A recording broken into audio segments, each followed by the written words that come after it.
Assalamualaikum warahmatullahi wabarakatuh. Kami dari kelompok 1 ingin mempresentasikan tentang kebijakan dan praktik sumber daya manusia. Sebelumnya perkenalkan nama saya Istena Dwi Rawati. Yang pertama, pendahuluan. Kebijakan dan praktik pelaksanaan dalam sumber daya manusia (SDM) seperti proses perekrutan karyawan, pemilihan, pelatihan, dan manajemen kinerja mempengaruhi efektivitas organisasi. Beberapa studi menunjukkan bahwa para manajer SDM seringkali tidak mengetahui yang mana praktik kerja SDM dan yang bukan praktik SDM. Contohnya seperti di sebuah minimarket, kasir baru sering melakukan salah hitung uang dan membuat antrian panjang. Secara prinsip SDM, masalah ini seharusnya diselesaikan lewat pelatihan kasir yang struktur dan evaluasi kinerja yang jelas.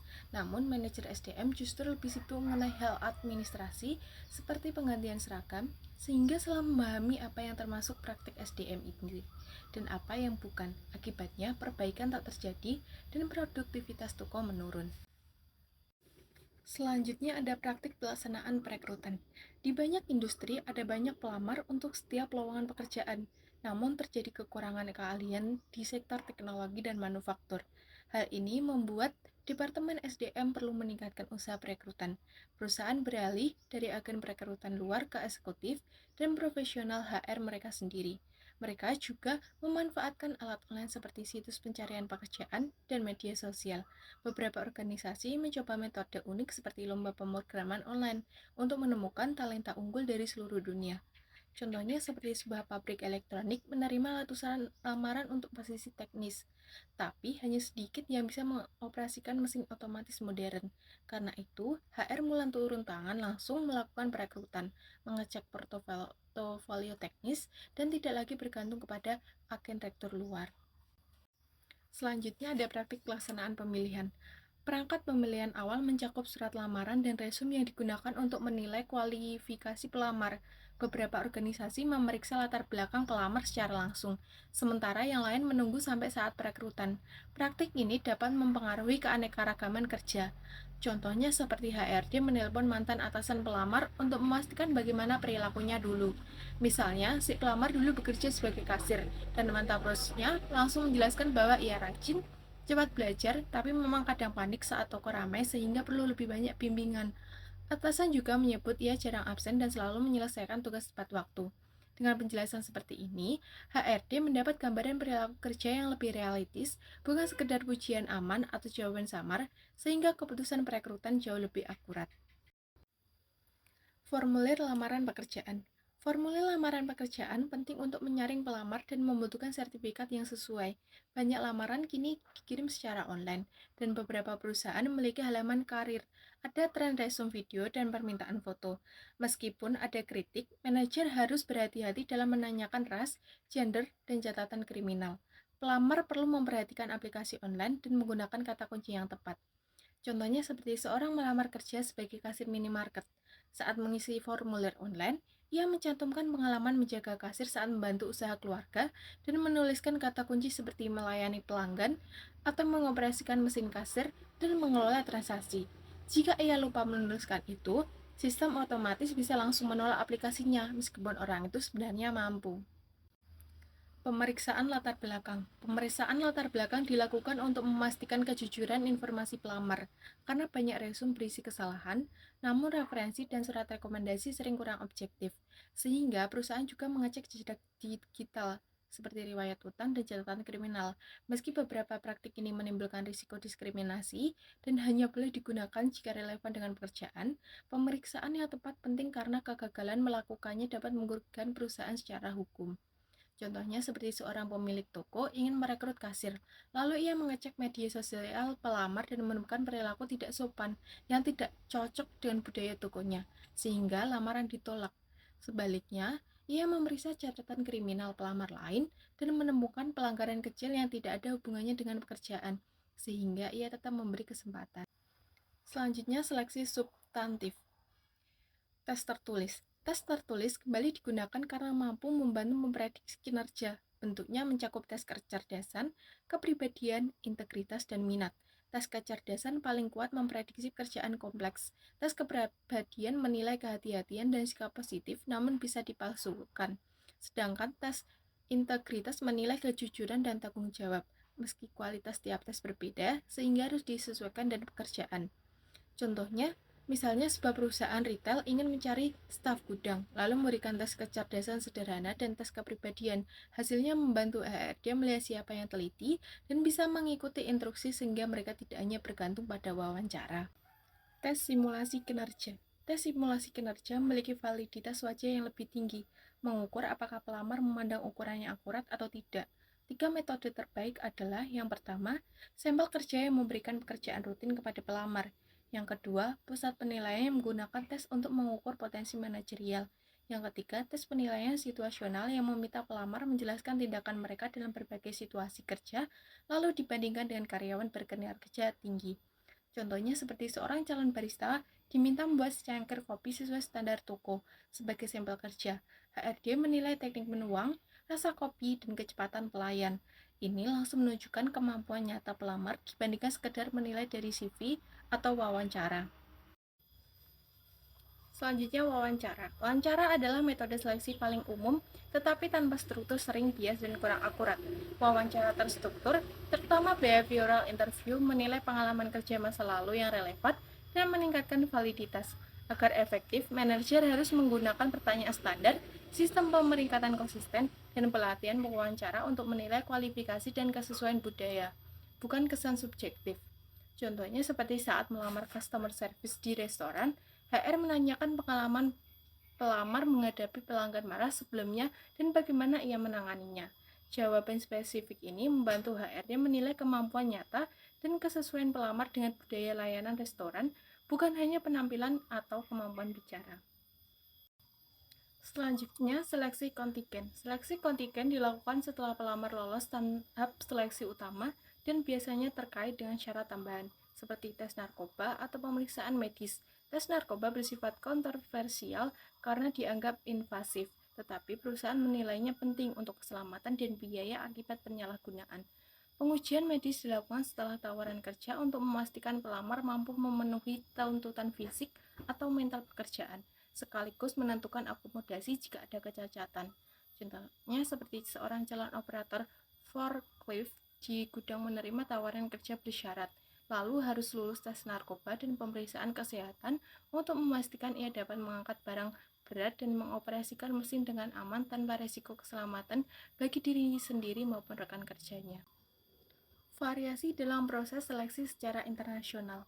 Praktik seleksi berbeda-beda menurut budaya bisnis di tiap negara. Wawancara terstruktur dan tes sampel kerja populer di negara seperti Belanda, Amerika Serikat, Prancis, Spanyol, Portugal, dan Singapura karena dianggap efektif menilai kemampuan nyata pelamar. Sebaliknya, kontak pribadi yang panjang dan tes integritas kurang disukai oleh sebagian besar pelamar di negara-negara tersebut. Hal ini menunjukkan bahwa perusahaan perlu menyesuaikan metode seleksi dengan norma dan preferensi lokal agar lebih diterima dan efektif. Contohnya, seperti di Singapura, perusahaan IT sering menggunakan wawancara terstruktur dan simulasi tugas coding untuk menilai kemampuan pelamar. Sedangkan di Spanyol, perusahaan lebih mengutamakan wawancara singkat dan portofolio karena tes integritas dan kontak tatap muka panjang kurang disukai calon pelamar. Selanjutnya, program pelatihan dan pengembangan. Tipe pelatihan. Yang pertama, keterampilan dasar. Banyak lulusan sekolah tinggi dinilai masih kurang dalam keterampilan dasar membaca, menulis, dan matematika. Seiring pekerjaan makin kompleks, kemampuan dasar ini semakin dibutuhkan di berbagai negara. Kondisi tersebut membuat organisasi perlu memberikan pelatihan keterampilan dasar agar karyawan mampu memenuhi tuntutan kerja modern. Contohnya, seorang karyawan baru di toko kelontong kesulitan menghitung kembalian dan menulis catatan stok barang. Toko mengandalkan pelatihan singkat matematika dasar dan cara mencatat stok agar ia bisa melayani pelanggan dengan tepat dan mengelola persediaan dengan benar. Yang kedua, keterampilan teknis. Pelatihan karyawan fokus pada peningkatan keterampilan teknis karena adanya teknologi baru dan perubahan struktur organisasi, serta perusahaan menyediakan pelatihan bagi rekrutan baru agar mereka siap menghadapi tuntutan teknis. Karena restrukturisasi organisasi dan penggunaan tim kerja menuntut karyawan untuk memahami berbagai tugas dan aspek operasional perusahaan. Contohnya, seorang insinyur baru di Wipro mengikuti pelatihan 3 bulan untuk mempelajari software terbaru dan prosedur teknis perusahaan. Sementara di Miller Brewing, seorang karyawan tim produksi mempelajari alur biaya, posisi divisinya dalam rantai nilai, dan persaingan industri agar bisa mengambil keputusan yang tepat dalam pekerjaan sehari-harinya. Yang ketiga, keterampilan pemecahan masalah. Pelatihan pemecahan masalah bertujuan meningkatkan kemampuan karyawan dan manajer dalam mendefinisikan masalah, menganalisis penyebab, menilai alternatif, dan memilih solusi terbaik. Program ini sering diterapkan saat organisasi memperkenalkan tim yang dikelola sendiri atau mengimplementasikan manajemen kualitas. Contohnya, di sebuah pabrik, tim produksi mengikuti pelatihan pemecahan masalah untuk menganalisis alasan seringnya mesin berhenti. Mereka belajar membuat daftar penyebab potensial, mengevaluasi solusi alternatif, dan memilih cara perbaikan yang paling efisien tanpa menunggu perintah dari atasan. Baik, sebelumnya perkenalkan nama saya Geral. Pada kesempatan ini, saya akan melanjutkan penjelasan mengenai materi kebijakan dan praktik sumber daya manusia. Langsung saja di sini ada keterampilan interpersonal. Keterampilan interpersonal penting bagi karyawan untuk berinteraksi dengan rekan kerja dan bos. Beberapa membutuhkan pelatihan untuk meningkatkan kemampuan mendengarkan, berkomunikasi, dan membangun tim. Di sini juga ada pelatihan kesopanan. Sebagai manajer sumber daya manusia, penting untuk memperhatikan perilaku sosial di tempat kerja, termasuk ketidaksopanan, intimidasi, dan supervisi kejam. Ketidaksopanan bisa merusak reputasi dan berdampak finansial.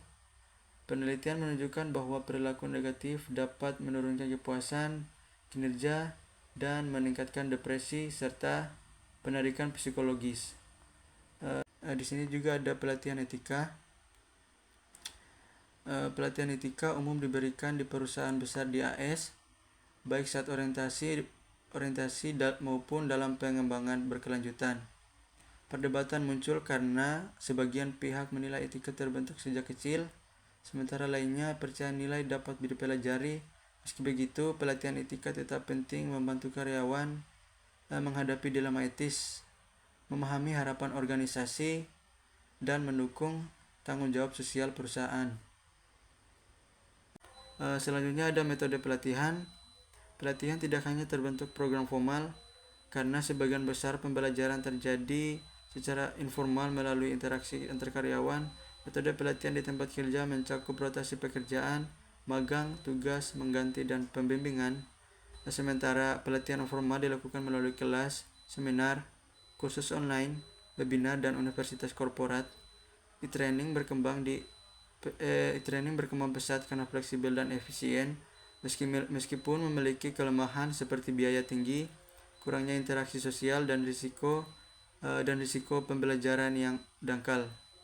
Mengevaluasi efektivitas pelatihan dinilai dari kepuasan peserta, seberapa banyak materi dipelajari, kemampuan menerapkan pembelajaran ke pekerjaan, serta finansial. Hasil tiap aspek tidak selalu berkaitan, sehingga pengukuran harus teliti. Keberhasilan pelatihan dipengaruhi motivasi peserta, karakteristik pribadi, ketersediaan peluang untuk menerapkan keterampilan, serta mendukung superior dan rekan kerja.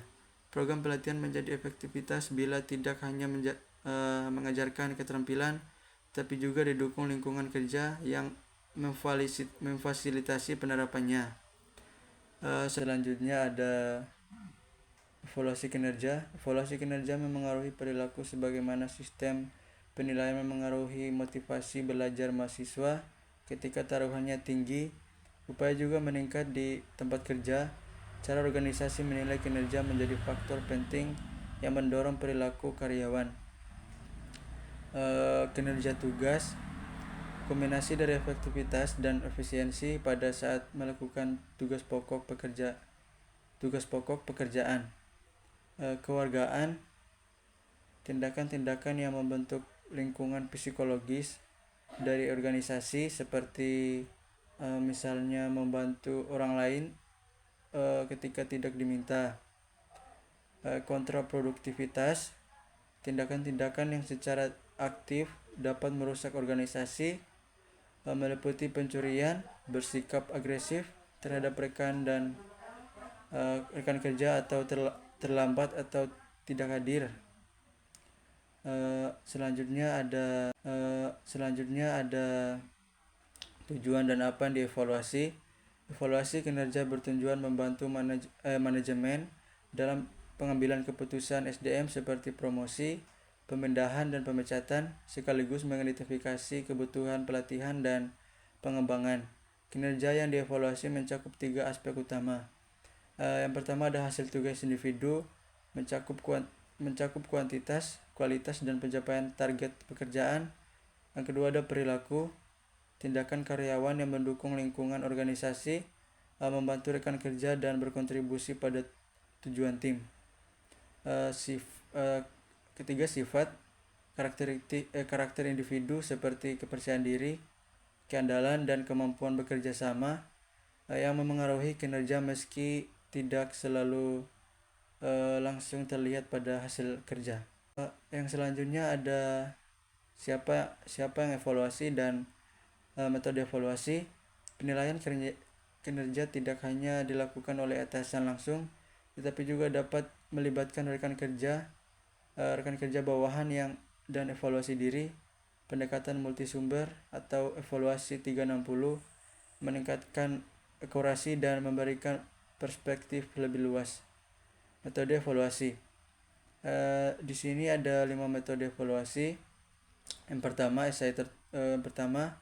esai tertulis untuk menulis penggambaran secara naratif, dan yang kedua ada insiden yang sangat penting, fokus pada perilaku yang sangat efektif atau tidak efektif dalam situasi tertentu, memberikan contoh nyata dan untuk pengembangan.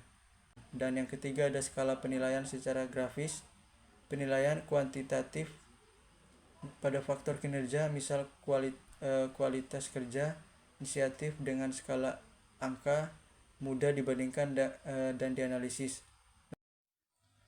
Dan yang keempat ada skala penilaian yang ditentukan dengan perilaku, menggabungkan skala dengan contoh perilaku nyata untuk menilai kualitas kinerja secara lebih konkret.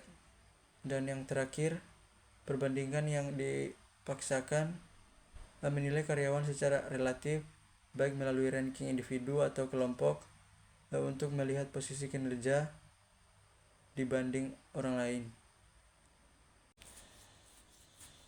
Selanjutnya ada meningkatkan evaluasi. Gunakan penilaian yang banyak, melibatkan beberapa sumber, misal 360 derajat, untuk mengurangi bias individu. Melakukan evaluasi secara selektif. Penilai yang memahami area kerja memberikan penilaian lebih akurat. Melatih para penilai. Standarisasi penilaian berbasis perilaku nyata, bukan kesan subjektif. Memberikan karyawan dengan proses hukum. Karyawan diberi kejelasan standar, kesempatan menyampaikan pandangan, dan prosedur transparan. Selanjutnya ada umpan balik kinerja. Umpan balik kinerja yang konstruktif, spesifik, dan disampaikan dalam suasana positif dapat mendorong perbaikan kinerja karyawan. Evaluasi kinerja yang efektif sebaiknya tidak hanya sekedar menilai, tetapi juga berfungsi sebagai sarana pengembangan dan konseling bagi karyawan, sehingga mereka dapat meningkatkan kemampuan dan kontribusi dalam organisasi. Selanjutnya ada variasi secara internasional dalam penilaian kinerja. Praktik evaluasi kinerja berbeda antar negara karena pengaruh budaya. Budaya individualis cenderung menggunakan sistem evaluasi formal dan tertulis, sementara budaya kolektivis lebih mengandalkan pendekatan informal. Faktor lain seperti tingkat ketegasan, penghindaran ketidakpastian, jarak kekuasaan, dan kolektivisme juga memengaruhi tujuan, kelonggaran, dan cara organisasi menilai kinerja karyawan. Selanjutnya ada peranan kepemimpinan dalam sumber daya manusia, yaitu mengelola siklus karyawan dari rekrutmen hingga keluar, menjembatani kepentingan karyawan dan perusahaan, menciptakan lingkungan kerja sehat, untuk meningkatkan kinerja dan loyalitas karyawan. Departemen SDM memiliki peran strategis dalam memimpin dan mengelola seluruh siklus kehidupan karyawan, mulai dari rekrutmen hingga keluar dari organisasi. SDM berfungsi sebagai perwakilan kepentingan karyawan sekaligus perusahaan, serta berperan dalam menciptakan lingkungan kerja yang sehat melalui pengelolaan konflik, kebijakan ketenaga kerja, dan praktik kerja berkelanjutan. Penerapan sistem kerja berkinerja tinggi, High Performance Work System (HPWS) terbukti meningkatkan kemampuan motivasi dan loyalitas karyawan, terutama dalam organisasi yang memiliki budaya pembelajaran. Selanjutnya ada merancang dan mengelola program manfaat. SDM bertanggung jawab menyusun program manfaat yang sesuai dengan kebutuhan karyawan dan budaya organisasi. Program manfaat seperti dukungan kesehatan, cuti, fleksibilitas kerja, dan fasilitas pendukung dirancang dengan memperhatikan kesejahteraan biaya, kepatuhan hukum, dan keberlanjutan. Manfaat yang tepat dapat meningkatkan kesejahteraan karyawan dan kinerja organisasi.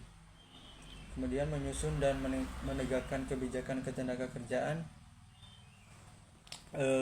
SDM menyusun kebijakan ketenagakerjaan sebagai pedoman perilaku karyawan sesuai peraturan hukum dan nilai organisasi sebagai yang jelas dan diterapkan secara konsisten, membantu mencegah konflik dan juga mengurangi kesalahpahaman serta melindungi organisasi dari risiko hukum. Selanjutnya ada mengelola konflik pekerjaan dan kehidupan. SDM membantu karyawan menyeimbangkan tuntutan pekerjaan dan kehidupan pribadi. Upaya dilakukan melalui fleksibilitas kerja, kerja jarak jauh, dan pembagian tugas. Keseimbangan kerja, kehidupan meningkatkan kepuasan, komitmen, dan daya tarik organisasi. Dan selanjutnya ada mediasi, penghentian, dan pemecatan. SDM menangani konflik kinerja rendah hingga pemutusan hubungan kerja secara objektif dan sesuai hukum. Proses yang adil dan manusiawi penting untuk menjaga reputasi perusahaan dan kepercayaan karyawan. Mungkin sekian dari saya. Shalom, assalamualaikum warahmatullahi wabarakatuh.